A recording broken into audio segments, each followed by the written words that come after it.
ವೀಕ್ಷಕರೇ, ಜನಧ್ವನಿ ನ್ಯೂಸ್ಗೆ ಸ್ವಾಗತ. ಚಳ್ಳಕೆರೆ ತಾಲೂಕಿನ ಮಿರ್ಸಾವಿಯಲ್ಲಿ ವ್ಯಾಪ್ತಿಯ ರಾಣಿಕೆರೆ ಸೇರಿದಂತೆ ಹಲವು ಸರ್ಕಾರಿ ಕೆರೆಗಳ ಒಡಲನ್ನ ಬಗೆದು ಕೋಟ್ಯಾಂತರ ರೂಪಾಯಿ ಬೆಲೆ ಬಾಳುವ ಜಾಗಗಳನ್ನು ಅಕ್ರಮವಾಗಿ ಒತ್ತುವರಿ ಮಾಡಿಕೊಂಡು ತೋಟಗಳು ಹಾಗೂ ಮನೆಗಳನ್ನು ನಿರ್ಮಿಸಿಕೊಂಡವರಿಗೆ ಈಗ ನಡುಕ ಶುರುವಾಗಿದೆ.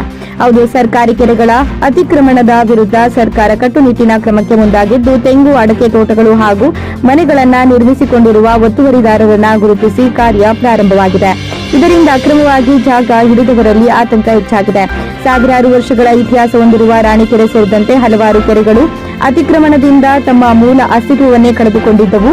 ಆದರೆ ಈಗ ಮತ್ತೆ ಆ ಕೆರೆಗಳಿಗೆ ಜೀವ ತುಂಬುವ ಪ್ರಯತ್ನ ಆರಂಭವಾಗಿದೆ.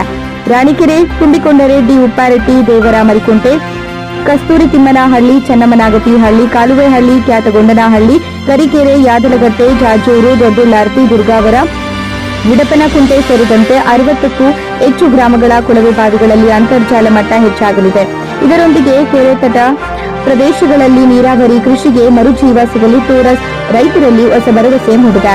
ಸುಮಾರು 2500 ಎಕರೆ ವ್ಯಾಪ್ತಿಯ ರಾಣಿಕೆರೆ 24 ಅಡಿ ನೀರು ಸಂಗ್ರಹ ಸಾಮರ್ಥ್ಯ ಹೊಂದಿದ್ದು, ಸುಮಾರು 1900 ಎಕರೆ ಅಚ್ಚುಕಟ್ಟು ಪ್ರದೇಶಕ್ಕೆ ನೀರು ಒದಗಿಸುವ ಸಾಮರ್ಥ್ಯ ಹೊಂದಿದೆ. ಇದೀಗ ತಹಶೀಲ್ದಾರ್ ರೆಹನ್ ಪಾಷಾ ಹಾಗೂ ಸಣ್ಣ ನೀರಾವರಿ ಇಲಾಖೆ ಸಂಯುಕ್ತವಾಗಿ ಕೆರೆ ಒತ್ತುವರಿ ಪ್ರದೇಶಗಳನ್ನು ಗುರುತಿಸುವ ಕಾರ್ಯಕ್ಕೆ ಮುಂದಾಗಿದ್ದಾರೆ.